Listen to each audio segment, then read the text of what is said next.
What's going on, y'all? Welcome to the Space City Rottweilers podcast. I am your captain, your host, your main man, Mr. Corey. What's going on, y'all? It's your boy Jay Money, your co-host here, back again. It's always a pleasure to be back. Yeah, man. What's up, Jern? What's up with it, cuz? Ain't nothing, man. We got a good one today. Yes, sir. This probably I've been looking forward to this one. I've been hearing a lot about this man, and I just want all y'all to know this man is the OG of the Rottweiler gang. Like if he says something or anything, I'm not questioning it. I'm gonna just do it. That's who this is right here. I've been hearing a lot about him. Well, it's funny. I appreciate that, fellas. I appreciate that. Yeah, I mean, if you don't know that voice by now, I don't know what you're doing, but this is one of my mentors here in the Rottweiler game. He helped me tighten up a few loose boats on this ship, man. We got Mr. David from A9 Rottweilers back in the building. What's up with it, Dave? What's going on, y'all? What's going on? I appreciate the OG thing, the OG title or whatnot. I'm still working. You know what I mean? I'm still working. I'm still learning, and I just like to pass on my knowledge to anybody who's willing to listen. And again, I don't consider myself the best or anything like that. I just consider myself someone who's willing to learn and apply what's appropriate and what works. And that's what make you the best, because we we always want to follow those who sharpening their own tools. You know what I'm saying? Without a doubt, always constant. Man. How the fam doing? How Liz and the kids doing? Oh well, man. Listen, it's funny you asked that. We just came back. My son just graduated high school, whether you guys believe it or not, yesterday. So, man, congratulations! Yeah, congratulations! Thanks. Yeah, thank you. So we came back from that. Liz, both the kids are doing great, man. He'll be out here working this summer. He's going up to Pennsylvania. So he's leaving Florida for Pennsylvania for a couple months. Going to be working as a camp counselor out there. So that's what's going on this summer so far. And then, me, I'll be taking care of dogs and doing that kind of thing this summer, Yeah. Oh, man, that's lovely, man. Congratulations to that young man, man, and may he be prosperous in all of his journeys, for sure, for sure. Thank you. But I already know you got him right. He just needs to go now. Yeah. He just needs to go, man. This is about everything, laid out the brickwork, he laid out the foundation, and from there he has to capitalize and build on that, so that's the main thing. We had him fairly young, I know somebody looking, well, first of all, black doesn't crack to begin with, but you already know. But I was 23 years old when he was born. So, I'm 41 now. I just turned 41 this year. And, he's 17 years old, so he's doing his thing, looking to going into the Air Force, wrapping up his college, because he was doing a dual enrollment program. I'm not sure if you guys are familiar, but basically he was attending college and high school at the same time. But unfortunately, with the normally what happens is the program works where you go through your classes, and as you're going through your high school classes, you're going through the college classes as well. And the goal is by the time you actually graduate high school, you're graduating with an associate degree as well. But, with the pandemic hitting, it kind of threw a few things off and whatnot. Some kids were able to make it. Unfortunately, JD didn't get to wrap it all up, but he'll be wrapping that up and getting it going, Yeah. I got my wife coming through the door right now as we speak. Oh, man, it's all good. I mean, it last year taught us, it'll slow you down, but as long as it doesn't stop you and you can just keep on moving, hey, we'll get through it. But, Absolutely. That's some good stuff, man. Absolutely. So he's got a couple options, man, but he's pushing, going in the right track, man. So we'll see what's going on. Oh, yeah, for sure. Man, I know we had a previous conversation, man, which sparks up today's episode. You wanted to hit on giving out some information, which we love to do for our listeners to help them on their journey as well. Absolutely. But a real touchy subject, because I was kind of like wow and shocked when we was talking, but and you have some tips and some stuff to talk about on how not to get scammed in this dog world, man. Absolutely. Listeners, please listen to Mr. David. Please do yourself a favor and listen. I'm going to give you guys some hardcore information. This stuff is it's not hard. I think first thing I like to touch on is the main thing, a lot of people might say, well, you make it sound simple. It's research. It's as simple as that. I find that in this era, I'm not going to call out any generation specifically. I'm just shy of being a millennial myself. I think millennials are 81 and up. I was born in 80. So I don't want to say millennials don't do this or Gen Z doesn't do that. I think our era, the era we live in, makes us a little lazy nowadays, because it can. It just naturally, basically, everything we have available to us, you would think we would be better for it, but it actually sometimes makes us a little lazier, which brings me to my first point about just researching. I mean, you have everything at your disposal to be able to research these breeders or these so-called breeders appropriately. And you might get a couple of people that are maybe first-time breeders, and they may not have the notoriety that somebody else has from a long-standing kennel or a reputable kennel. It doesn't make them a scammer per se, but there's still research to be done on that person. I guess lately I've been getting calls. I don't know about you fellas yet, but I've been getting calls specifically. One of which was recent, where I found out that my profile, not my page was hacked, but my profile was being used on a scammer page. So literally they were using my face, my images, my videos, everything to say, hey, this is A9 Rottweilers and things as such. And I don't know if they've gotten deposits from people, if they've ever. How I found out about it was a client or a potential client called me or started texting me saying, hey, they actually called the correct number. And they say, hey, we talked yesterday about puppies. And I talked to several people a week, man. So for me, I don't ever erase messages. That's how I keep track of who I'm talking to, by the way.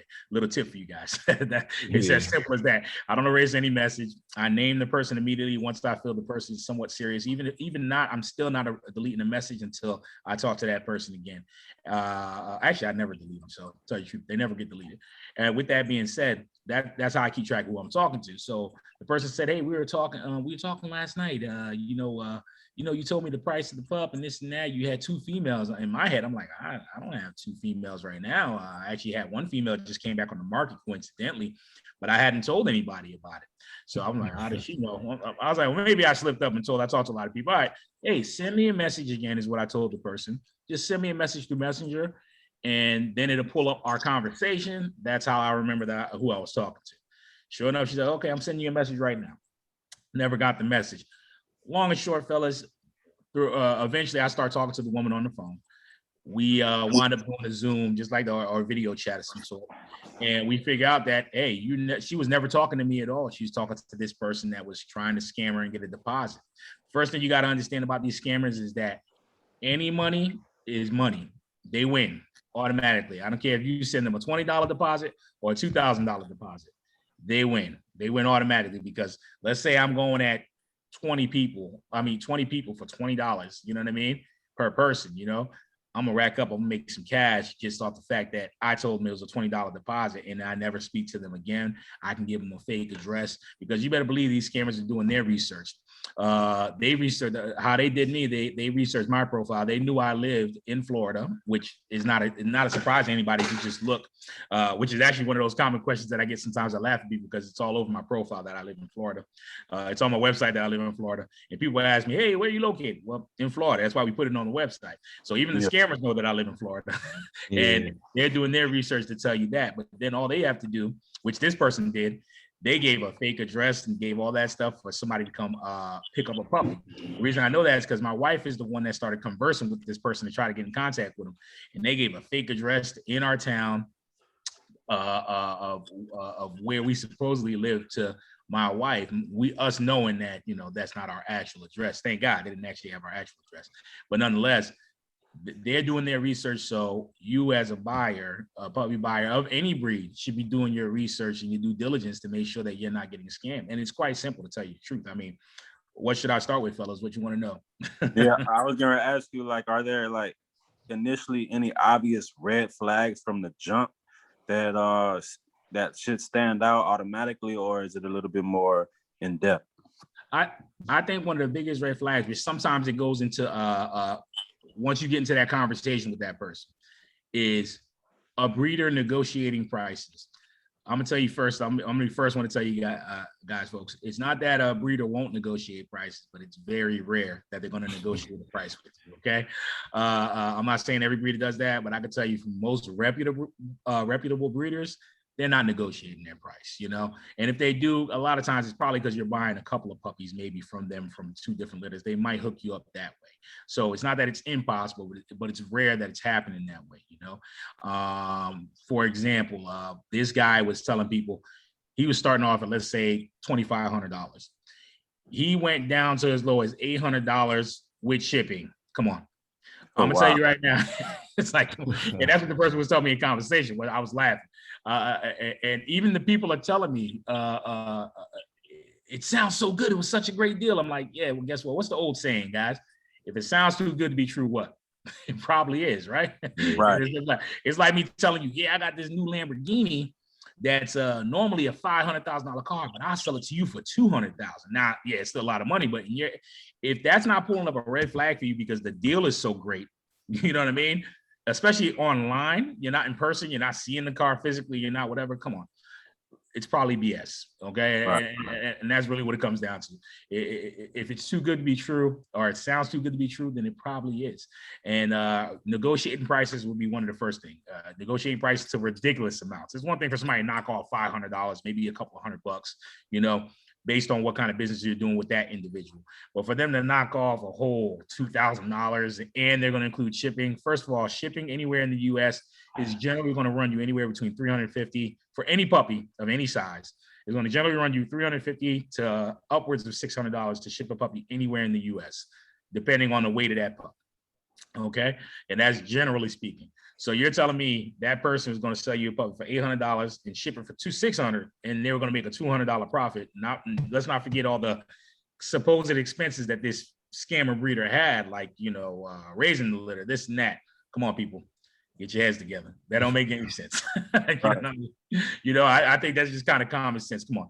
And honestly, I will give this to the people that have contacted me. A lot of them were suspect of the price and said, man, that sounds a little too good to be true. One couple wasn't. They actually thought that was the deal and called me. And it's funny because they were kind of getting upset with me. And I'm like, well, listen, I never spoke to you. And I'm like, that wouldn't be my price. And there's a couple ways to get in contact with me, and it's through my actual page and through my website, because anything that goes to my website will actually automatically come to my email because you could email us right from the A9 Rottweiler website. Okay. Another way to get in contact with me directly is obviously through Instagram at A9 Rottweilers or A9 Kennels_Florida. That's another way to get direct messaging to me, and that's how you know it's me. But even those things can be hacked, right, fellas? Those aren't things that are like, you know, how you say, they're not something that are not hackable in terms of social media platforms. In this day and age, nobody's safe. Nobody's safe. Exactly. Not even the government, because I saw some of the news, another cyber attack or something was going on. Yeah. Right here in Florida, if you're talking about that, when we had just a couple of weeks ago, we got our pipeline shut down, at least major parts of the pipeline of the gas pipeline, in order for the gas stations to be able to get gas. So people started going nuts out here like usual. They started going crazy, started buying up gas left and right. Well, you're right, the government actually wound up paying these hackers something like $5 million in like Bitcoin for them to unhack the program and allow gas to be used again. So exactly. So these things are not these platforms and things as such. It's not that they're not unhackable, but there's still things that you can do to prevent yourself from getting scammed from folks. Okay. Again, that's one of the major red flags, I think, is negotiating prices. 2, inconsistency in what they're showing you. I even wrote this down over here. People need to look for consistency in photos and videos of what they're getting from folks. Okay. So you're seeing photo. For me personally, you guys know me because I like to, not only do you almost always hear my voice on my videos, right? Yeah. And it becomes, like Corey said, it becomes, if you're on my page, you'll know that it becomes an unmistakable voice. You'll know who I am. You'll hear my voice. But there's times where a lot of times you'll actually see me in the videos presenting my pups and doing that. 99.9% of the time, when you contact A9 Rottweilers, you know what? I'll be a little more rigid. 95% of the time when you contact A9 Rottweilers, you're talking to me. Very rare do you talk to my wife, or, you know, my son knows the business as well. So Very rare are you talking to those two folks. Most of the time, you're talking to me. If you're not talking directly to me, then you're talking to my wife. There's nobody else. There's no other middleman. There's no other email that you're going to get with another guy's name that's going to contact you with. Oh, yeah, I want you to send the money to my buddy Sean at this. Why is his name Sean? Whatever. When you just told me your name was Peter. Oh, yeah, that's just my friend's email because he's the one that takes care of that end of the business. This and that. Maybe that's true, maybe not. But for me, I feel funky about stuff like that when I'm sending money over online or anything like that. You think about it, those are the inconsistencies you're looking for. It's one thing for you to be in person with somebody, then you can kind of read somebody a little better. But for you to be sending information online, such as your, basically deposits and money online, I mean, you got to be smart. If you're finding inconsistency or something feels funky, listen to your gut. I used to be a police officer, not for nothing. And the main thing they used to even tell us, even as a cop, you have to listen to your gut. You have to listen to your gut feeling what you feel. You may not know something's completely wrong, but I think we all have this somewhat of a sixth sense when you're like, that doesn't feel right. You know what I mean? Right. And the minute you feel like that, you should probably back up or start doing some more hardcore research before you start sending these folks money. And I think it's probably so easy to kind of get got because what I noticed, people don't like to pick up the phone and call. They rather either message you or text you. And I think at some point you have to pick up that phone and talk to the breeder and actually hear the voice. Because I mean, in your case, in your situation, this person was actually like taking your videos, taking you, it looked like they take your videos that you are in and are using it. So it's just like at that point. Shouldn't you hear that? And you're right, Court. Shouldn't you hear that voice on the phone when you talk to them? And the fact that you're just texting, think about that. You're just texting whatever. I've even had it with my own clients that I've had people that I swear to you guys, and it's hilarious. If it wasn't for me saying, hey, give me a call, I could literally go through a whole transaction without ever talking to one person. What I'm saying? And I'm blessed to have that type of reputation, but I'm talking about people that don't even know me. You know what I mean? Like, I'm like, wow, you don't know me. Like, you don't know if this page is a scam. And I'm talking about myself. I'm like, you don't know why you haven't spoken to the guy that you hear the videos on the voice. The voice on the videos, and you haven't tried to hear that voice on the phone. So it's like, do yourself due diligence and just go listen on the phone and talk to somebody. It's cool to start off the conversation with email and text. Once you feel comfortable and you feel like, hey, I'm probably going to proceed, buying a puppy from this individual or this breeder, whether it be male or female, that's when you guys say, you know what, now I think it's time for us to have a conversation. I understand in the beginning, hey, you're shopping around, which I'm not a fan of. Really shopping around should be you researching, doing your research and then narrowing it down to maybe the 2 breeders, the 3 breeders that you want to deal with based on their lines or whatever you're looking for, but that's another topic. We'll get into that another day. But really, just being able to pick up the phone eventually after you done text and you had a conversation for a while and you had an email, that phone should get picked up and you should be talking to somebody. Again, I've had it happen a couple of times where I could have literally did a complete puppy transaction, never spoke to the person on the phone, only messaged and did everything through text message, social media, and got deposits and things and such. I've done it I could have done it several times, but it's because I like to talk people and give them that comfort level of them actually speaking to a person that I'm actually the one reaching out to them and saying, okay, well, hey, why don't you give me a call, or why don't you allow me to call you so we can kind of finalize everything, so that way, you wouldn't expect people to just, especially dealing with their money, to not want to talk to somebody. Because if I'm doing something like that over the phone and the dollar amount is what it is, and I can't talk to you, I don't want to do business with you. If that was me. Correct. And that's and not for nothing, Jay. I'll tell you what. I'm one of the most frugal. I just said I'm one of the cheapest people in America. I'm very frugal. Okay? I'm very frugal. I'm not. You guys, my wife, we was having this conversation the other day. I drop a penny, I get upset. Like not for nothing. Let alone, oh man, let me drop my penny. I'm upset. That's just me. Yeah. And it's also allowed me to have good saving habits as well. But with that being said, I don't want to lose $20, let alone $2,000. Yeah. And I had a gentleman that called me where he lost a total of $6,000 to 2 different scammers on 2 different occasions. I'm like, how do you do that? How does that happen? I just don't. There's a song. He said, "Fool me can't." I can't. Fool me once, shame on you, right? Fool me twice, shame on me. Come on, come on now. These things are simple, guys. Like, come on, man. Like, you know, especially if I got the first time, and people, I don't want to sound like I'm perfect or anybody's perfect. I mean, things happen sometimes. You know, hell, it's happened to me in my younger days. You know, this is the reason we're doing this now, so that hopefully somebody who hasn't got won't get got, you know what I mean? Because we're putting out this information, you know, but it happens. And I think the biggest reason it happens too is because people get this beautiful syndrome that I call puppy fever. You get that puppy fever. I want a puppy so bad that I forget to do my due diligence in terms of the research in order to get this puppy, because tunnel vision on the puppy. Correct. They're so focused on the puppy, the video that was sent to them, and that's the magic trick. It's like a magic trick, you know, and it can be used for evil and it can be used for good. You know what I mean? So if I was a piece of crap scammer and I'm doing this, well, the illusion is I show you the puppy, keep showing you puppy videos, show you puppy pictures. Here go the parents. I'm sending you a series of stuff so that way, hopefully, you're so intertwined by looking at everything that I sent you.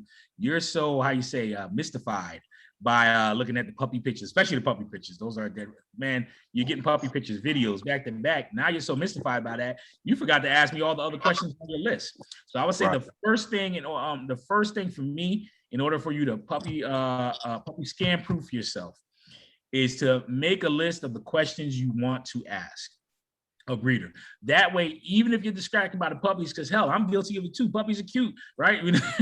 You know, we like, they're cute, they're beautiful. It's like, oh man, you know, and you forget what you. It's like a baby, right? Correct. It's like a baby. You're excited about getting a puppy. You're ready to rock and roll. Oh man, you know what? I don't even need to ask you questions anymore. No, now you need to ask the questions. Now you're enticed. You need to ask the questions now. So I would say the first thing you need to do is write down a list of the questions you want to ask that breeder or that seller, okay? Because now keep that in mind, not every seller is a breeder. You know, you might have some people that have puppies by mistake. You happen to run across their page on Craigslist for some Rottweilers. You know, that's why I call people like that. Yeah. You go to Craigslist for some Rottweilers, that's what you're gonna get. You're gonna get a Rottweiler. Right? You might get lucky every once in a while and get a Rottweiler, but most of the time, you know what I'm saying? You go jump on Craigslist, you go jump on Facebook. Well, I shouldn't say Facebook per se. Facebook got a lot of reputable breeders too, but you got to know where to look. When you start going to like these Rottweiler classifieds and ads like that, really do your research, because anybody is allowed to be on those platforms. You know what I mean? Anybody could be on them, a scammer or whatever, and you're caught because you think because it's Facebook, it's reputable, and it doesn't necessarily mean it's reputable. That's where the research comes in hand. So first things first, get your list together, get the questions you want to ask, together. That way, when you do get the puppy fever and they're distracting you with photos, you have a list written down on your side here of questions that you won't forget to ask, and you cross them off as you go. I mean, it's just like a laundry list or a cleaning list. You cross it off as you go. So that way you make sure you're asking all your questions. That's just the first step.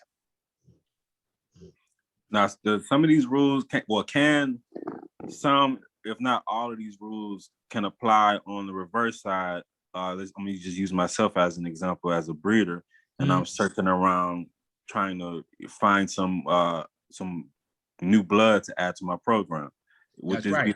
The same exact steps. Is it something else that as a breeder you should already know or should be looking for, or does all the same rules apply? Well, you see, and that's a good question, Corey, because honestly, and that goes back to what I said to you before, I'm still sharpening my tools. I still learn as I go sometimes, right? Sometimes I'm the one that I have to make the mistake in order to help somebody out in the future, or in order for me not to repeat the mistake, right? So right. Definitely, this is information that even experienced breeder can use, you know, in terms of shopping around for the newest blood they want to add to their kennel. You know, the good thing about being, once you start getting a little more experience in the game, you start networking with a lot more people, which means a lot of times you're probably not going to have these interactions anymore where you're dealing with a scammer or, you know, somebody who's trying to get you for your money, because you kind of been around the block a little bit. So you got the right network. For example, you know, you, Corey, you guys know me. So, you know, my network is available to you. So if you guys say, hey, Dave, we want an adult female, this and that, well, I know the right network to go through to get that type of female that you're looking for without you guys having to go through the BS of looking for somebody that you're trying to figure out if you can trust them or not, right? So that's what happens. But this stuff definitely applies to every and anybody, which goes back to me. I will never be too prideful to take information from anybody. And that means the newest breeder coming up, newest person coming up, to the oldest breeder around, because that's definitely not me. I think where my success comes through is that I'm more than happy and willing to listen. I like to play what my wife and I call it all the time. Hey, listen, teach me like I don't know anything. Teach me like I'm dumb. You can teach me from scratch. I'm not going to get offended. I want to hear what you have to say, because sometimes it's in those little details that you find something that you never knew. You're like, whoa, I forgot, or something you may have forgotten that you're not applying to your program.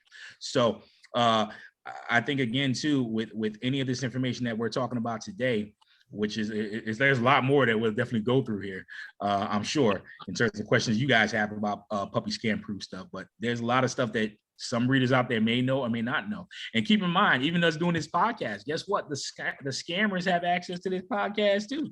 They can say, ooh, we'll go do this, and that. I think about stuff like that being an ex-cop. I think about stuff like that. They can watch this too. But guess what? Right. I'm gonna give you a good final big tip that I don't care how many scammers watch it. You can't get around it, because you can't get around that system unless you're some super hacker, which more than likely these pieces of crap are not. So you're not gonna have to worry about that, So I think the biggest one is, let's say you go through all the hoopla, you ask all the questions. I had one person even tell me that they actually had somebody actually do a scammer actually did the Zoom video with them and showed them a dog and stuff, right? And you're like, whoa, how do you get around that, Dave? Okay, it's simple. It's very simple, actually. I'm one of the few people, just like other people, other breeders. In terms of payment forms, I take them all. So I do Zelle, I accept PayPal, I accept Cash App, I accept Venmo. None of them are really off limits to me. I accept all those forms of payment for deposit, right? Or for your final payment. All those forms I accept. A lot of people don't realize, though, let me tell you what's wrong with almost all of those forms of payment, okay? Mind you, I accept all of them now. So, some breeders probably get mad at me right now. And I was like, oh, Dave, don't say that, but I'm going to say it. Honestly, generally speaking, if you don't trust that breeder, you don't know that breeder, you don't have experience with that breeder, you should never send your money via Zelle, via Venmo, or Cash App. If you don't have a relationship or some kind of established ongoing relationship with that breeder, you shouldn't be sending those forms. Why? Because guess what? Even Zelle, which goes through the bank, your money is not covered. Cash App, your money is not covered. What did we say? Venmo. I'm not sure about Venmo, so I'll get back to you guys on Venmo. But what I will tell you is even PayPal, your money can be covered or not covered. The way you guarantee your money, let's say you did everything. This guy is still a scammer. You don't know it. I don't want to send my deposit because this guy was smart enough and he hustled me enough for me to send a deposit. You send your money through PayPal, but you do not send it as friends or family. There's two options: friends or family, goods and services. Two options: friends or family, goods and services. Is he your friend or your family? No. No. That option is off the damn table right off the rip. The reason why, right off the rip, that he's not your friend, he is not your family, or she is not your friend, or she is not your family. Do not send it friends or family. Do not do that, because what they're going to say is, oh, we don't want to accept fees and stuff, so send it friends or family. The minute you hear that nonsense, I'm not sending you a damn money, okay? Because it shouldn't. Now you get a breed like myself. I don't care which way you send it. You can send it friends or family. You can send it whatever. A lot of times, what I do is when I feel people that are uncomfortable, if I'm talking to them through conversation, I go, listen, by the way, PayPal covers your cash if you send it as a goods or service, because it's a good or service, which means that if you did not receive the product or the good, then the service was not provided, which means you're entitled to a refund, which means PayPal covers you. And because they have access to whatever made up bank account this person has, whatever, they have no problem covering your money. That's why they charge you a small fee. It's usually about 2.5% of the amount you're sending. Okay, so let's say you're sending $500 deposit, then PayPal is going to charge you $14.80. Notice how I know the amount. You know what I'm saying?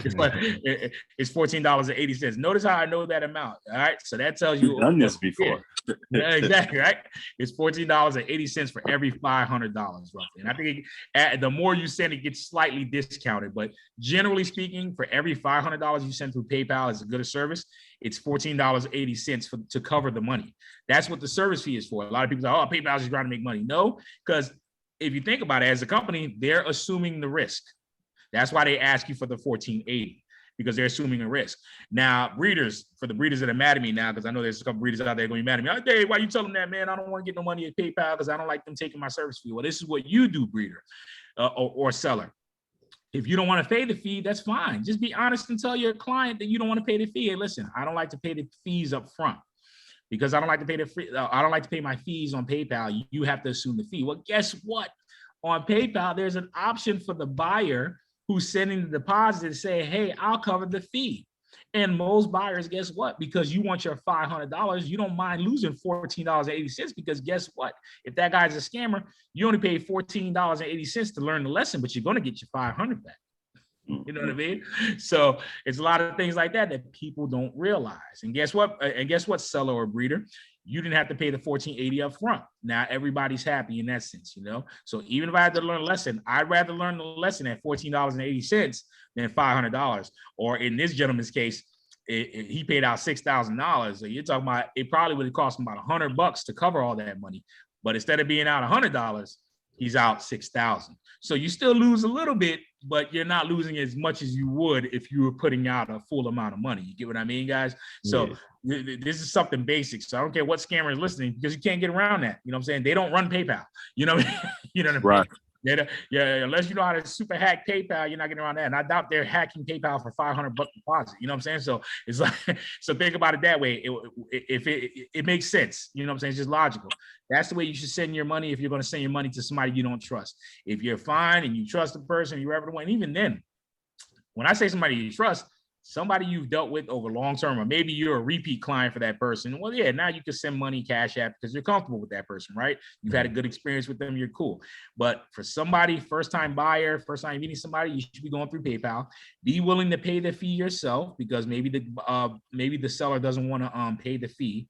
And guess what? It's not going to cost you anything but a nominal fee. So even if you did send the money and this guy swindled you, at the end of the day, you're protected because guess what? You didn't get something in 2 months' time, or you go to pick up a puppy. Guess what? That whole 2 months, you still hadn't received the product. So it doesn't expire. You just go back to PayPal. Hey, man, I put a deposit down on this litter early 2 months ago. Now it's 8 weeks. I went to the guy gave me an address. I went to it, wasn't there.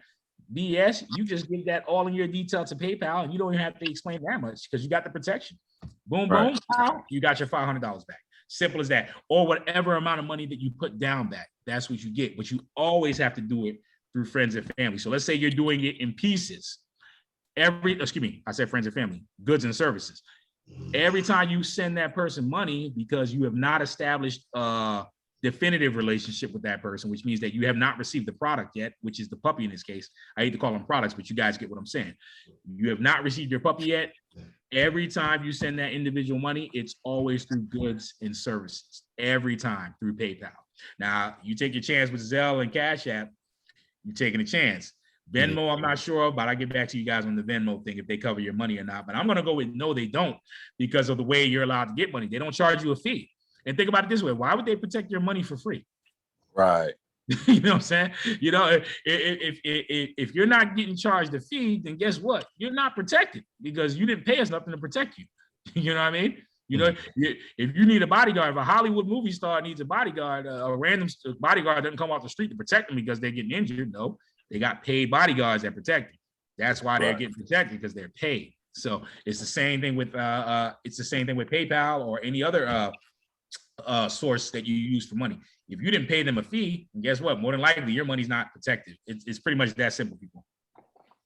Now, what about for our folks who decide they want to get into importing?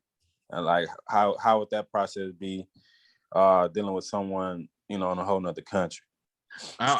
That's another one where you want to go through reputable other breeders, maybe, to be able to get your import dogs. So, you know, you want to go through somebody like myself who's had a hand in importing and doing things and such. Because the thing about importing now, you're talking about potential scamming ×2 now. You know what I mean? Right. It's not that you won't get the dog, but you may not get the dog that was promised. You know what I mean? Right. You're not even in front of it. You can even get that happen here in America. But now think about it, as opposed to the person being a few hundred miles away, now they're thousands of miles away. Like, please, you know, you're not gonna be able to do nothing with that person. Well, guess what? You could do the same thing with PayPal again. And matter of fact, PayPal does not do friends and family internationally anyway. So you don't even have the option of paying PayPal online. They actually help you out with that. So let's say you're going to buy something internationally, they automatically charge you the fee because they only do the friends and family within the US. Not even Canada will let you do it. Canada is considered international, fellas, just in case you didn't know. So the minute you go try to do something where you're trying to send a friends and family money to Canada, and let's say it's actually your friends and family, you still have to pay a fee because it's an international transaction. So it doesn't matter. If it's not a U.S. transaction, which would be Hawaii, anything that's not physically in the U.S. or part of the U.S. would be like places like Hawaii, Puerto Rico, stuff like that. Those are not considered international. That's American soil. You know what I mean? But once you start hitting places like Canada, even though Canada is actually connected, it's not America. You know what I mean? So it's international. I mean, you hit it. Alaska is not international. That's right here. You know what I mean? That's part of the U.S. You know what I'm saying? U.S. territory. So even though it's not connected, it's still part of U.S. territory. So you know what? There you can send money, friends and family. So it will work the same way even with shipping imports. And I would say that if you're new to the game, you really should be dabbling in importing dogs per se, you know, kind of get into it first. And I gotta tell you guys, a lot of the top dogs are already here. A lot of the top blood is already here. What you importing for? Right. Right. What's the point of me spending all the money to import it? You're going to do it too. You know what I mean? I'll wait for you to get the dog and I'll get a puppy for you because you already went through the trouble of getting everything together for me. So I think even with breeders, do yourself some diligence because there's a lot due diligence because there's a lot of people out here that have nice top quality European bloodline that they've taken the time to import, go through all the hassle of the passports and all that stuff. Oh yeah, there's passports involved. There's all that stuff. There's certain shots and records and documentation that you have to have, depending if the country is allowing import. There might be, let's say you're importing even from the U.S. to bring over to another country. You may have a quarantine period, depending where you live. For example, islands usually have quarantine periods, regardless of whether there's a pandemic or not. Hawaii is one of the biggest or longest known quarantine spots. I think dogs are quarantined up to anywhere between 2 to 3 months. And guess what? That's U.S. territory. Think about that. And then on top of that, a lot of islands have an age cap too. So just because your puppy's 4 months old doesn't mean it can come. A lot of islands, and not just islands, but a lot of territories have it to where your dog has to be 6 months or older before they're allowed to ship.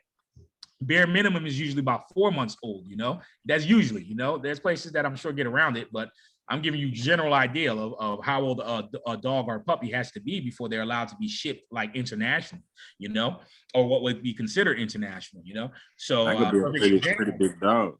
Exactly. 6 months, depending on the breed. That's right. That's right, man. I just had a puppy that and I say just had. The dog is about a little over a year old now. And this was from, if I'm not mistaken, this was from Phoenix and Dr. Submit tour breeding that we did. Puppy lives out. Shout out to my man Jonasy out there in the Cayman Islands. He got a puppy from us all the way from Cayman Islands. He went through all the hassle and everything. And not for nothing, you as the seller, you're going to go through some stuff too, because you got to get all your paperwork together to be able to ship that puppy, you know? Right. So it's not just a hassle on one end for the person receiving the pup, person who's sending the pup, it's a process as well. And it's all different depending on where you're sending the puppy, you know? And long and short, he only had this was during the pandemic, I think.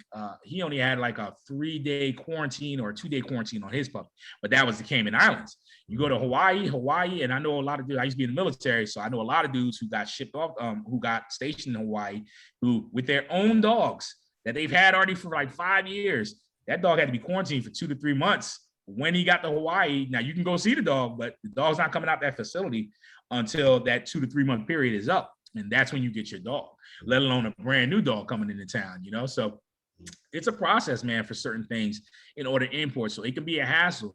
As long as you're aware of all those things, importing can be good. And then, of course, dealing with somebody who's reputable. And usually that's going to come through reputation, guys. It's not somebody you rent. You might get lucky. I'll be lying to you if I tell you some dudes don't go online and say, hey, I found an overseas guy, and they take the chance and do it. I think that's silly, but, you know, some people do it and they get success. They'll get their dog and they're cool. But I personally, and I'm not sure about you guys, I personally wouldn't be comfortable doing that if I didn't feel like the person was reputable or I never had any interaction with the person is what I'm trying to say at all. This is my first time really talking to her. And like, hey, or like, let's say, Corey, you want to get an import, but you're dealing with a guy that I used to deal with. Well, that's your comfort zone. Right. Somebody that David already got dogs from him. So I'm comfortable going through the guy because David has gotten a couple of dogs from this guy. So I'm comfortable dealing with him too. But if you don't have that level of comfort, then you better get your research on, man. And then same thing, when you protect yourself again, you importing dog is pay your fees, man. Just pay your fees on PayPal and call it a day. Don't be sending this person money, Cash App and whatever overseas, because watch you get some Labrador Retriever thinking you getting a Rottweiler. Right. I ain't gonna lie, man. tough. For $6,000, man, I might be obliged to just get me an international international flight and go pull up on this person. That's man. right. That's right. I can't just flush 6,000 down the toilet like that. Correct. And guess what? That's what me and my crew will do. You know what I'm saying? And obviously you guys part of my crew, but you get what I'm saying. You guys have yet to do the shit. I'm sure you guys are gonna want to do that one day. So the next time I'm going over, I'll say, hey, listen, I'm planning, because we usually plan it months ahead of time. So let's say I'm going over to go get my new ideal stud or bitch. Then I'm gonna, hey, I'll let you know. Hey, it's gonna be planned at least a couple months, 3 months in advance. Hey, we're going over to Russia. You guys want to roll with us? You know what I'm saying? And go check out these dogs. And that's how you network with the folks over there. Because now you get to know them in person and by hand. So think about that. People don't even want to do their research here. Hell, I'll fly. I'll fly all the way to Russia, go meet somebody. You know what I mean? Just to make sure that I'm not spending my $6,000 or $10,000 in vain, because these imports are not cheap either. All right, guys, like to import a semi-adult, that means 6 months old to about a year, plus a dog, you're talking about, you're probably going to be in the vicinity of $6,000 to $15,000 to buy that dog, and that's shipping and everything included. You know? Yeah, I hear it get expensive. That's right, but you're talking about a dog that's now somewhat, I shouldn't say proven, but you got an idea of what the dog's going to look like. You know what I mean? At 6 months and older, you got an idea of, okay, well, this dog's probably going to be all right. This dog's going to turn out. You know, the dog's pretty much turned out at that point. You know, and when we say turn out, we mean the dog's come into the appearance of what we want it to look like, or what we expect it to look like when it's going to be an adult. So that usually you're going to see that anywhere between if you're lucky, it's at the 6 month mark. Sometimes it's not to the 9 month mark that you're like, okay, or 8 month mark that you're like, okay, this is pretty much what the dog's going to turn out to, and I like the look. So those are things you got to take into account. And for me personally, if I don't know that person, or I haven't had somebody who dealt with that person, then I'm going to do a lot of research, or I'm probably going to be reluctant to do the deal to begin with, just because, you know, me, like I told you guys, I'm cheap, so I'm like, man, I don't want to lose a penny, let alone thousands. You know what I mean?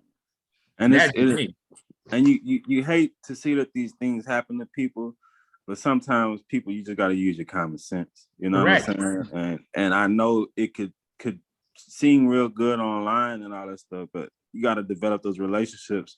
And it's just basically what you're comfortable with doing. Like if you're comfortable just, you know, throwing your money out there, I mean, by means, go ahead. You know what I mean? But I would prefer that you do it the right way, so you can so everybody can be happy.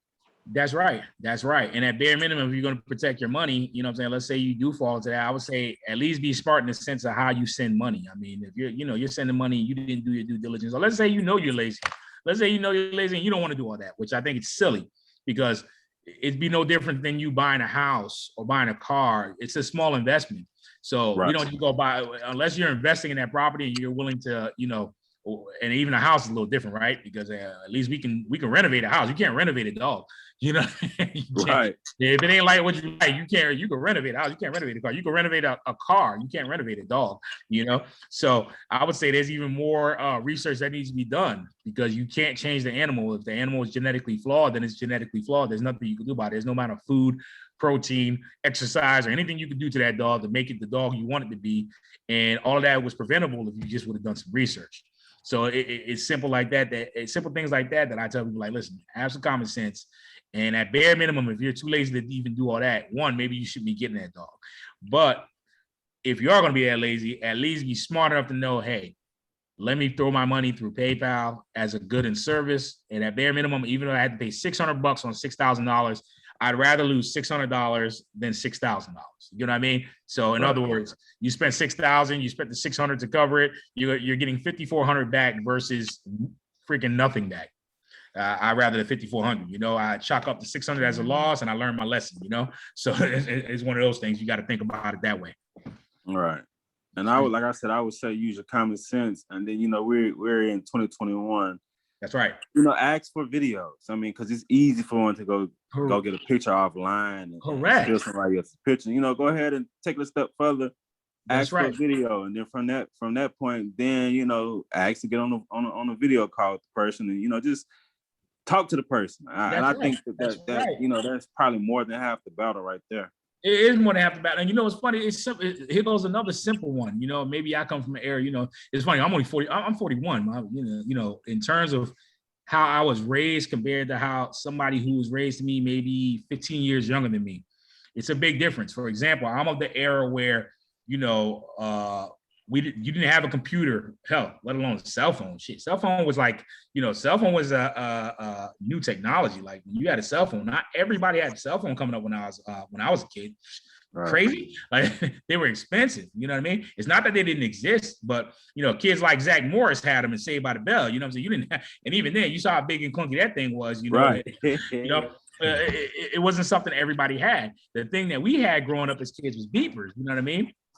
But what I'm saying to you is, I come from the era of where we had to go research. So I say research, like we had to go to the damn library. If you wanted to do a book report or whatever you had to do, shit, it wasn't Google my ass. You didn't have that. You had to go to the library. You had to Google your butt, right on that bus, go catch the bus, go to the library, go research it. And guess what? There are certain books you couldn't take out because they weren't allowed to leave the library. So you had to do all the research there. Get it in your notes, pack up your bag, catch the bus back home, go home, and that's how you did your homework. Like literally, you know. And you talking about, dude, I'm only 41, man. I'm not even talking about somebody like that's how we used to have to do homework, man. So right. I guess I'm not like a stranger to research. Like, yeah, bro, just read. Like, you know, just read. What do they tell you? Some of the best kept secrets in the world are in books, not on Google, not on whatever. They're in books, and I guess it bothers me even more because these kids in this generation and this era of folks, even all of us, we all have access to Google. We all have access to this, Better Business Bureau, all this kind of information, and you can just do your research and you're not doing, and it's a click away. Man, I used to have to catch a bus to go find information, man. Like you can't pick up your phone in your room in your pajamas and just do a boop, boop, boop and do a little research, man. Then shoot, maybe you don't need to have that puppy or that dog. You know what I mean? You know, or save yourself some headache and don't even put yourself through that if you're not going to do the research. I mean, it's just it's really simple. Say it again, Jerry. Don't get puppy fever, and the next thing you know, you missing 600, how much money because you didn't. That's right. You know, I think part of that too. I think part of it is just it's not even just puppy fever. I think it's just a natural laziness because we as a society now, hell, even me who grew up in that era of research, everything is kind of handed to us a little easier now. You know what I mean? Technology makes it so easy. People are just naturally lazier, you know what I'm saying? You know, and I don't mean to offend anybody by saying that, but we are. Even I am. We're all naturally a little lazier, you know what I mean? Because everything is so easy to access now, you know? So now, please, I don't know if some kids even know what a library is anymore. You know, they still exist. I don't know if people even know what they are, you know what I mean? Right. Because you could do a lot of your research now through YouTube, Google, which makes it wonderful. I don't understand how any kid fails school nowadays. I just don't get how you can. You know what I'm saying? I think school is fail-proof now based on your phone and your cell phones and that everybody got them. You got to keep in mind, again, when I was growing up, we did not have cell phones. I got my first cell phone personally. I just got my first cell phone when I was about 22 years old. That's when I got my first cell phone. So, and I didn't even get the cell phone. My wife got it from me because that's how she told me that she was pregnant with my son. That's why I got a cell phone.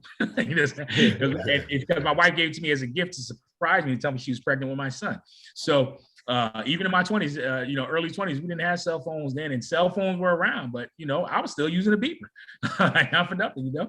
And that was only like 19 years ago. You know what I mean? So I was still using a beeper, man. Wait. 19 years ago. Yeah, 19 years ago, man. What that was 20. 19 years ago for me. So he's on 20. I was about 20 years old. I was about 21, 22, actually 22. So I say actually less than that. What am I talking about? Because my son is only 17. So this was 18 years ago, you know? So I know for a fact I was 22 years old. You know what I mean? 18 years ago. I didn't know we were still using beepers back then. Yeah, man, beepers were still prevalent. People using cell phones now in abundance. So you're talking about, keep this in mind. Now I say 19 years, you guys are, oh man, that's ancient. Man, that was 2002. You know what I'm saying? Right. You know what I'm saying? That was 2002. So in the 2000s, people were still using beepers. And not for nothing, just to let you guys know, doctors still use beepers now, just to let you know. Doctors still have pagers on their waist in the hospitals. That's how people still get in contact with them in the hospital. I know that because I got a few cousins and uncles, and my partner and good friend of mine is also a doctor. So I know for a fact that they all still have beepers. Not because that's just one of the preferred methods of getting in contact with them, you know? But again, cell phones were around, but they weren't hardcore like that. And I want to say right around then is when they were really starting to really get emphasis where more people had cell phones. But you better get out of my face if you were like 8 years old. Now 8-year-olds have cell phones. You better get out of here. You never had no cell phone. Now, when I was a kid, iPhone, I'm talking nice phones. You know what I mean? That was unheard of. But as you know, as society grows, you know, even habits and rules and things change. So, you know, even now, like your kids go further away, you want to know if your kids are safe. So that, you know, it makes sense. Like my daughter's 13, she has a cell phone, but that's common now. You know, it's commonplace for even a 5-year-old to have a cell phone, which I think is hilarious still. But people, you know, I can see you being in middle school, starting school, and you know, you have a cell phone, but you know. I guess even a 5-year-old, you know, depending on what that family's lifestyle is, if you got a single mom or a single dad who has to get in contact with the kid, I guess it makes sense, right? You know, you want to be able to get in contact with the kid. So it's just different era that we live in. But again, my whole point is, fellas, with all that I blabbed out, is that everything is at your disposal now, very easily accessed. There's no reason why you shouldn't be able to do some research to find out what's true, what's not, and at least educate yourself the best you can before you go through the process. And you still might get got, but there are definitely ways to stop yourself, because if you look for those red flags, a lot of times you won't even go through with the purchase if you feel like it's if you feel like it's just pretty much, for lack of better words, is BS. If it's not believable, then it's like, I kind of get the idea, but I just encourage people to use logic, you know. Mm-hmm. And I would even go ahead and say something that came to me.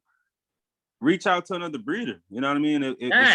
If you feel like that breeder is, you know, will respond to you and will answer your question, you know, ask other breeders, ask around. Hey, are you familiar with this person? Is this person real good? You know, get your references. You know, and just, you know, hit somebody up like David. Hit me up. You know, because we would be, you know, willing and not reluctant to not respond to you because you're not getting the dog from us. You know what I mean? That's right. Correct. I'm not one of those people. You might call just to ask me questions. I don't mind answering questions. That's the way I am. You know, that's the way I am. I have friends of mine who are breeders that are like, no, don't call me if you're not buying a dog from me. But not everybody's like that. You know, not everybody's like that. I'm just a helpful dude. I don't mind helping people out. You know, and I think, and for me personally, I just think putting out good energy, you receive it back, which means that I build a good rapport with that individual. Maybe he wasn't going to get a puppy from me, then found that, hey, I was the most honest person he spoke to out of all the people he looked at. And he comes back to me and he wasn't even looking to get a puppy from me originally. I've had that happen to me several times, just for me giving a good attitude and helping somebody out. Like, hey, listen, look for this, look for A, B, C, and D. Because my thing is really, I just don't want you to get got. It doesn't mean anything to me. That's just my personality. That's why I became a police officer. I like to help people, you know, as corny as that sounds. I like to help people. That's why I became a cop to begin with, you know. I didn't mind being in service to folks and helping them out. So my thing was, you called me, you asked me, you know, left or right. Hey, I didn't mind telling you left or right. That's just naturally how I am. You know, I get that from my mom, you know. She's a very helpful individual and she doesn't look for a dime from anybody. You know, that's just the way she is, you know. I'd imagine she'd be the first people in heaven, you know. So if those golden gates exist, that she's going to be one of the first people in there, you know, once it's her time, you know. But again, I just feel like, you know, you pass on good energy, you receive good energy back. For me, I don't think you have to be giving me a dime for me to help you out. Now, of course, there's certain tips and secrets and things, you know, I don't share with everybody, you know, when it comes to dog breeding and all that. You're not getting that for free. But, you know, in terms of basic information, man, I'm not going to shun you away because you're not getting a puppy from me, you know. I don't think anybody should be like that. I think you should help anybody out. And that's me. I don't know, I guess that's that good Samaritan in me. You know, if more people were thought that way, I wonder how much better off the world would be if everybody just, because it's so easy to be mean to somebody. It's even, I feel like it's even easier to show some love to somebody too, but. That's right. It actually, you know what, I'm gonna say, Jeremy, that it's actually, to me, it's actually a lot harder to be mad at people than to be generally happy. You know what I'm saying? Right. A lot of people don't even think about it that way. I think it's easier to just be a good going individual. It takes, like, for example, it's scientifically shown, and I don't know, don't quote me on the whole thing, but I know for you to frown and be upset, it actually takes more muscles in your face to frown, which means you got to put in more work to do all this. Right. And it actually, try scrunching your face. You know what I'm saying? We're going to look crazy on this podcast. Try scrunching your face and see how annoying that is to hold that position than to just smile and chill. It takes less muscles in your face to smile. You know what I'm saying? So for me to put out that, you know how evil you got to be mean to somebody off rip you don't know?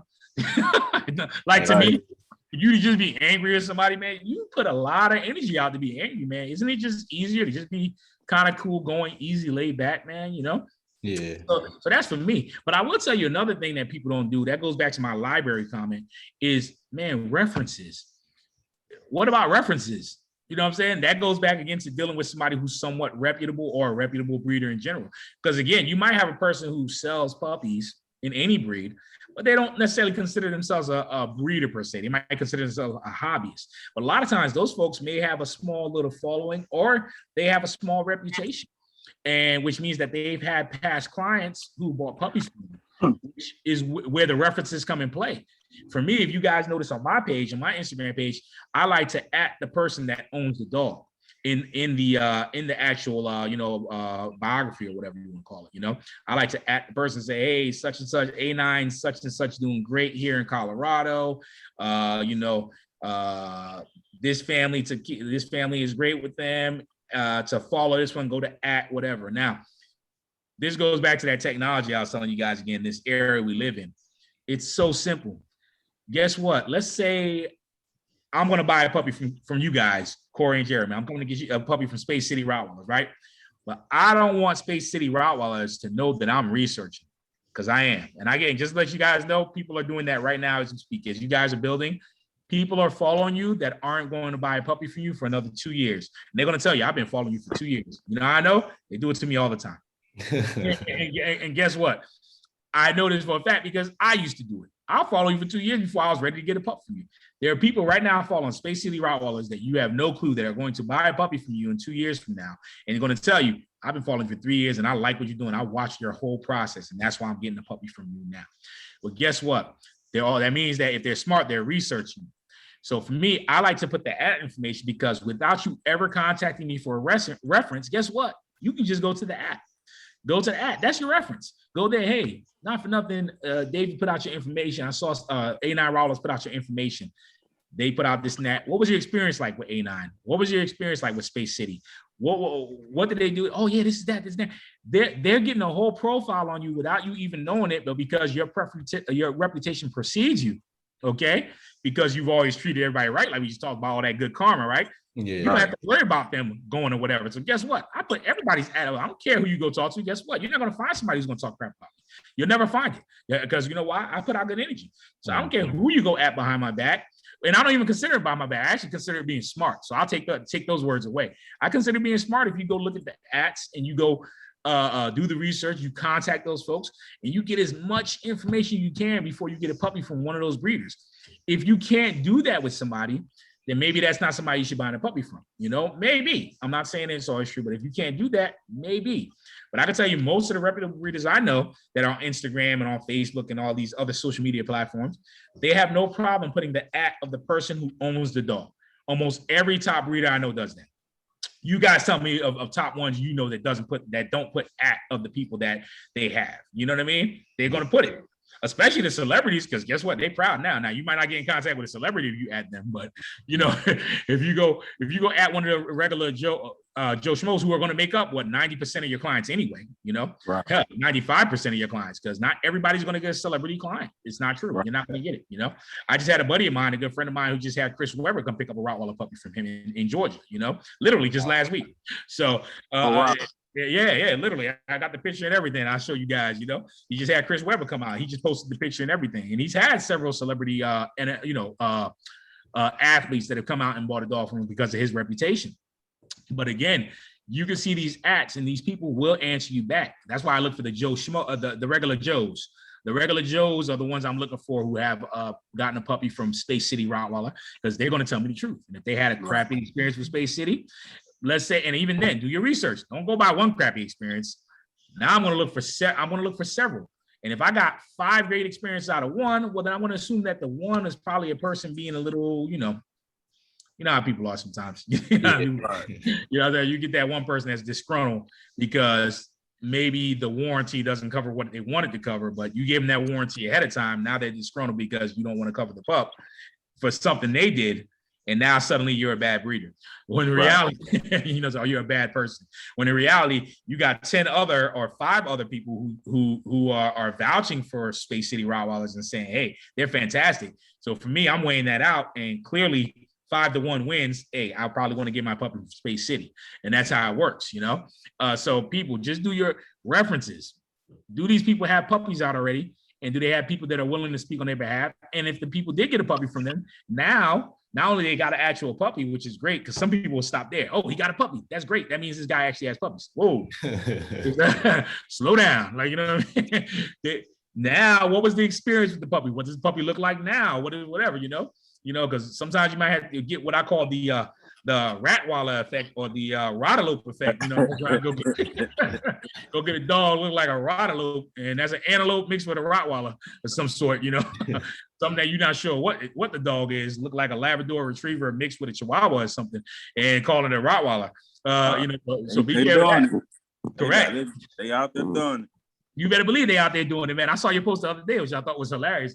You had these people out here getting Chihuahua puggle looking dogs out here in a minute, talking about they Rottweilers because they got the color pattern, and this is the main thing I always like to tell people. All puppies are cute. All puppies are cute. There's not a puppy on this planet, even the ugliest puppy, like a Chinese Crescent, those puppies are cute. Even though they're going to be ugly dogs, the puppies are cute. So be careful with that puppy fever of, it's so cute as a puppy. Hey, man, well, what do their dogs look like? That's what I like to see.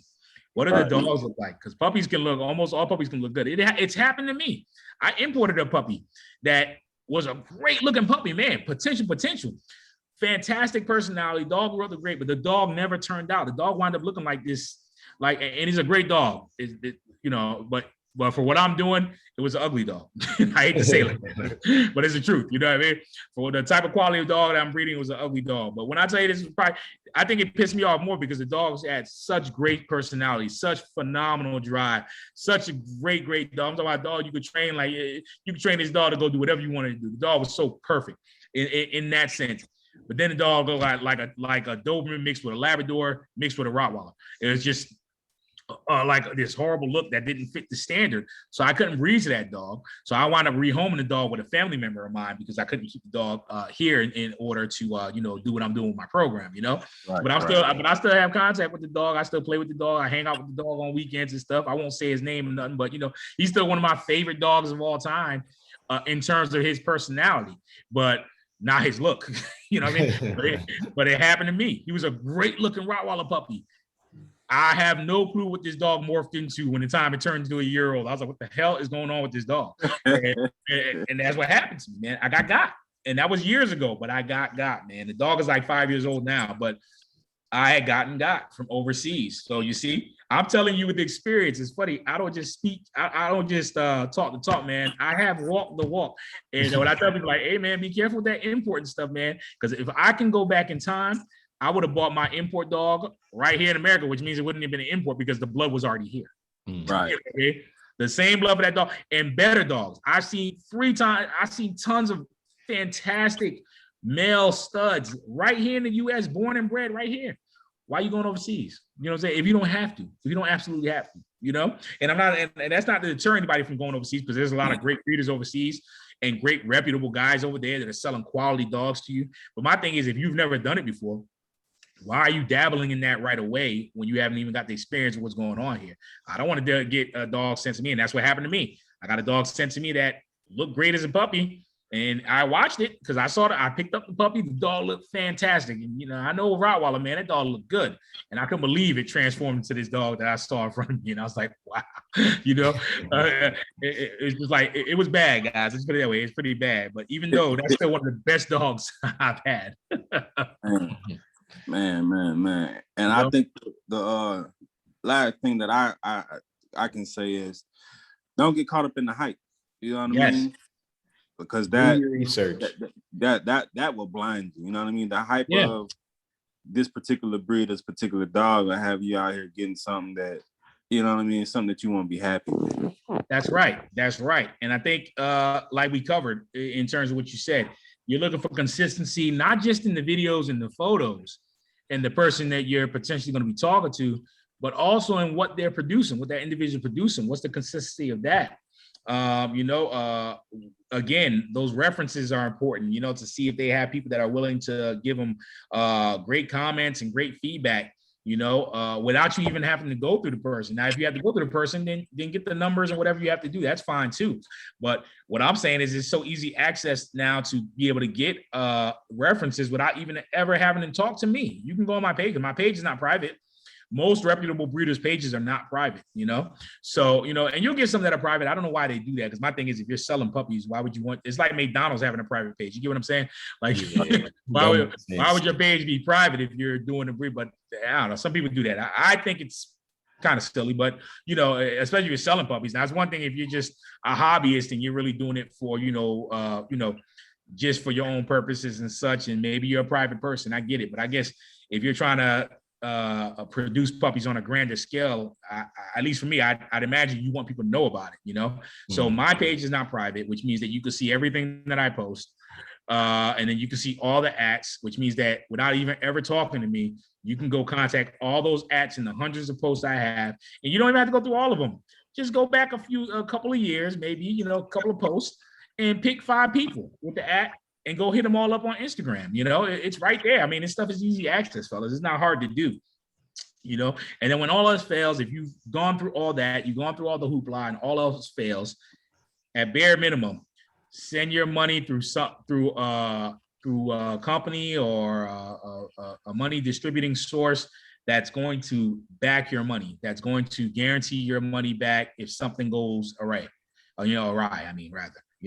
So I think those are the things that you could do, and those are just some of the things, man. I got so many of them. I plan on doing I was telling Corey, Jeremy, that I plan on doing once I start my YouTube page, I plan on doing a whole puppy scam proof little series of just things that I've can't wait for that, man. Yeah, exactly. Wait. And I think that'd be just very important for people to watch. And that means for anybody. This is not just with Rottweilers, guys. I know this is the Space City Rottweiler podcast, but people don't realize that this is a podcast where you can get a source of information for several different breeds. You know what I mean?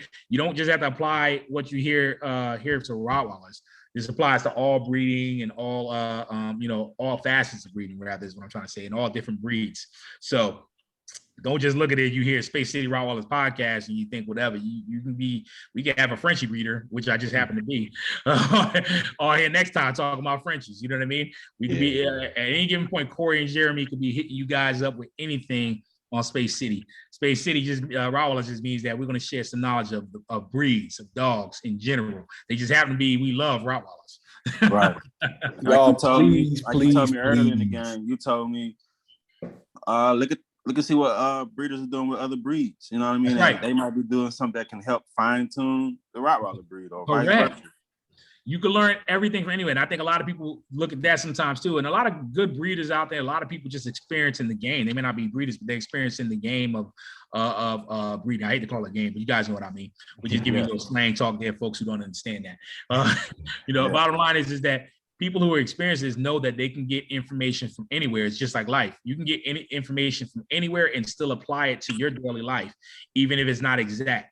Like Bruce Lee used to say, he that's why he's considered the grandfather of mixed martial arts. I know I'm a little off topic here, but for you an idea, he's considered the grandfather of mixed martial arts because he was famous for saying that, hey, take this, take that, and basically take a little bit of everything and everything that works. Because guess what? If you take everything that works and put it together, you should be unstoppable. You know what I mean? You taking the stuff that don't work and you applying it. Take the stuff that works and apply it to your program. You'd be surprised how it could potentially elevate your program and your breeding and just your level of knowledge. And that's what I think it's about, man. You know what I'm saying? With anything, everybody can share information with everybody.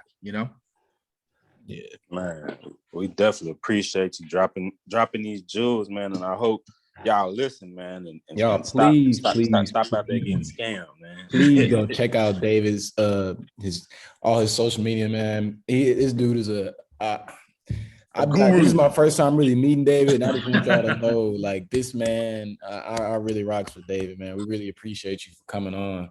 I appreciate you guys too, man. I tell you what, you guys could definitely go follow us at A9 Rottweilers. That's the letter A, the number 9, and just Rottweilers on Instagram, or you can follow at A9 Kennels _ Florida.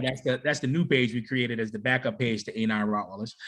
Watch out for that puppy scam page on Facebook. That's the only place I've seen it so far, and it's called A9 Rottweilers Puppies for Sale. That's the BS scammer page. Our page is just called A9 Rottweilers on Facebook. And then you could always, in bare minimum, you could always give us a call or try to contact us via DM on those actual pages. So the Facebook page is just A9 Rottweilers. Again, that's the letter A, the number 9 Rottweilers. Not Rottweiler Puppies for Sale, because if you do that, you're going to the scammer dude. He's still out there. We're trying to get his page shut down, but work in progress. Let's put it that way. For sure. He gonna get shut down eventually, especially hopefully after we post this, the people will know. That's right. And I just mentioned again too, also that I didn't mention the website. That's www.a9rottweilers.com. That's where you can reach me directly as well.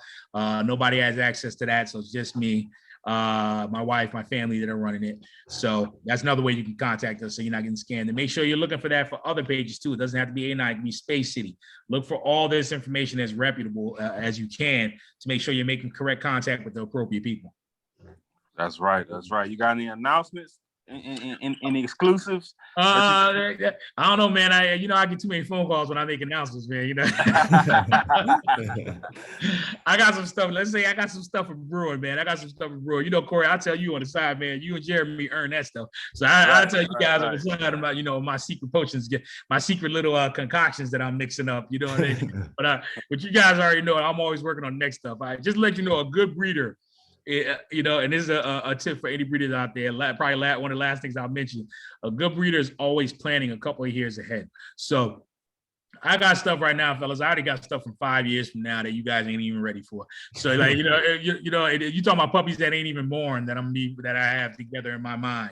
And really, that's what a reputable, not a reputable, but a hardcore breeder. That's what we're doing. We're looking a few years down the line before puppies are even on the ground. Just based off what I have, what I'm going to put together, and what I'll produce in the future, I'm already looking at least bare minimum 2 to 3 years into the future of what I want to produce. And that's what I encourage all breeders to do. Don't think about what you're just doing now. Think about what you're going to do in the future, because that's what's going to set you apart from other people. Because if you're sitting there just thinking about right now, well, we're going to breed this, breed that. But what's the purpose of breeding this and that? What are you trying to do? You know what I mean? You got that. That's nice, but what's your purpose? You know what I mean? What's your purpose for doing that if it's not to elevate it to another level? And if you're not thinking that way, then you're not going to be able to produce consistently enough, or you're just basically not going to be able to elevate your game. You got to be thinking about y'all listening. Please, y'all listening. Yeah, man, because I don't drop them like that often. And it's funny because jewels are just simple, right? When we say jewels are quite simple. A diamond ain't nothing but a rock. You know what I mean? Yeah, exactly. Left college. Yep. With time and pressure, it becomes a diamond. A diamond ain't nothing but a rock, man. If you're looking at the rock, but you don't see the diamond. I see the diamond. You're looking at the rock. I hope y'all listening, man. That's all I'm gonna say. I hope y'all listening. With all that being said, we stepping in the crunch time right now, man. It's day number 60 with the Chanel litter. I'm excited about that litter, man. That's another issue. You got me excited about your litter over there, Corey. I was like, man. So you already know I'm on deck if you need any help. Are you going natural, man? Or are you going to go C-section on it this time? What you thinking? We doing natural, man. I told the vet that I wanted to do C-section, but they said she should be all right. So we just gonna take their recommendation, and if then they'll be getting a nice Christmas card from me this year. That's right. It's simple as that, man. But honestly, keep me posted on that litter, man. I'm definitely interested to see how that turns out and everything, man. I'm glad you have so many puppies coming and stuff. That's gonna be great, man. Well, in terms of me, like you said, asked again. I definitely got a couple things in brewing. You know, me and Brian got some stuff over here for y'all, Corey, you and Jeremy. Don't worry, I'll let you know when it goes down. Oh, for sure. You already know, man. I appreciate you for stopping by, man. We're gonna have to get Brian on here one day, man. Yeah. Let Brian. Let me tell you something, Brian. You'll have a good time with Brian on this podcast. Brian is me and Brian are the same and different at the same time. That dude's like, you know, say like when I tell you that he's my brother from another mother. And that's Brian. For y'all don't know, that's Brian, the Lions Paw Rottweilers. Okay, and you know, shout out to him.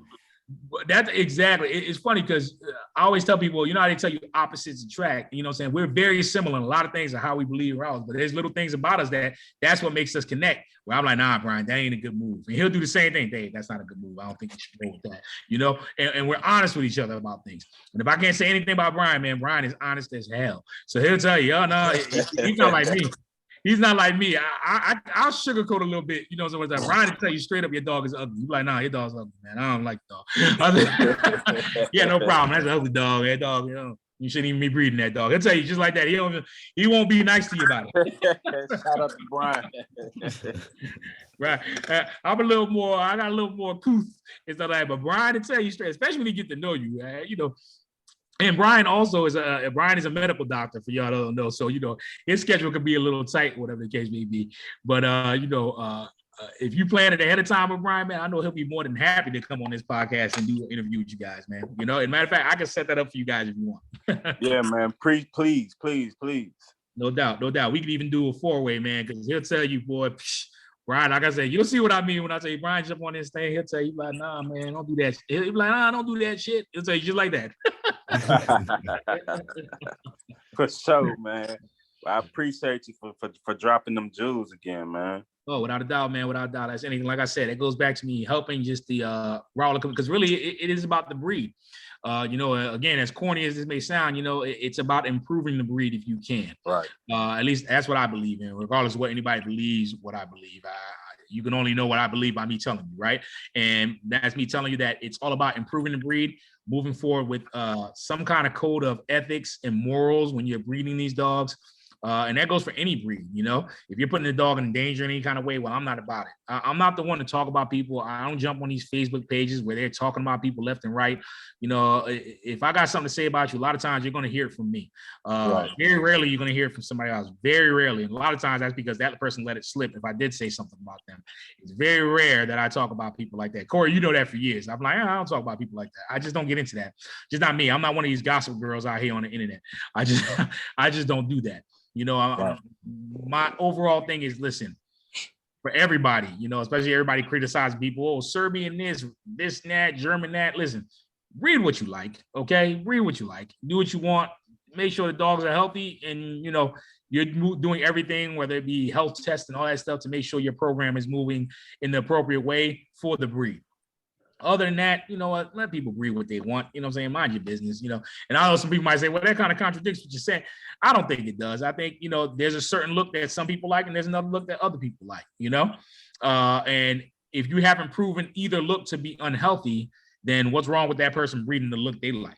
You know what I'm saying? You know, so if somebody happens to like the Serbian look and you haven't been able to prove that it's unhealthy, and I'm talking about, and when I say proof, you know, being being a former student and a scientist, I like to say proof means factual proof. You need to show me on paper that, hey, this causes this causes that with that specific breed or that specific look. If you're not showing me that, then it's your opinion. You know what I mean? If you can't show me that, well, then guess what? Let people breed what they want. Mind your business, stay in your own lane. My brother used to tell me, he was in the Army. He told me that's what he used to say, stay in your lane. So mind your business, stay in your own lane and do what you like. You know what I'm saying? At the same time, don't mess up anybody else's flow. Simple as that. Look, man, you are already starting the next episode or another episode we could do talking about that, man. That could be a whole episode in itself. Oh, listen, you let me know. I got crazy stuff to say about it. The funny thing is, I got crazy stuff to say about that, but I don't. But I know there's a lot of pages out there, but you know, we won't give them too much. We won't give them too much fire in one interview, I guess. You know what I'm saying? We have to save it for another episode, because you're right. That's definitely another episode where we can talk about the gossip that goes on in all dog communities. And it's really gossip girl stuff. And, you know, I hate to even say gossip girl, because women are actually probably tougher than men, to tell you the truth, you know? when you can push something the size of a watermelon out of something the size whole of a peanut. Yeah, you know what I'm saying? You know what I'm saying? Yeah, shoot. That's why when people call, when they call certain guys I don't know if we could. Well, I know I cursed a couple times on the podcast, but I don't know. Is this how you say a rated podcast in terms of we can't curse on it or whatnot? Nah, you good. You good. Okay, so some people call you. You should take pride when somebody calls you pussy. You know why? It's the strongest muscle on the planet. Okay, you push your big ass head out. You know what I mean? And you want to call somebody pussy? Somebody call me that, I'm like, thank you. I'd be offended if you call me a dick. Right. That's weak. You know what I'm saying? I don't want to get in too much trouble, but frankly, I like pussy. Facts. Everybody got their preferences. That's another thing. Like what you like. I don't care. I'm not judging you. Like you like what you like. I don't care. You know what I'm saying? That's not for me to judge you or anybody else. You like what you like. At the end of the day, well, we just happen to like the pee, but that's us. You know what I'm saying? Right. For sure. But again, everybody has their own preference. Do you know what I'm saying? In terms of breeding, do what you like, man. Breed what you like. And I would ask is everybody, hey, do your due diligence and making sure the dogs are healthy and the breed is healthy. We don't want to change the breed into an unhealthy breed.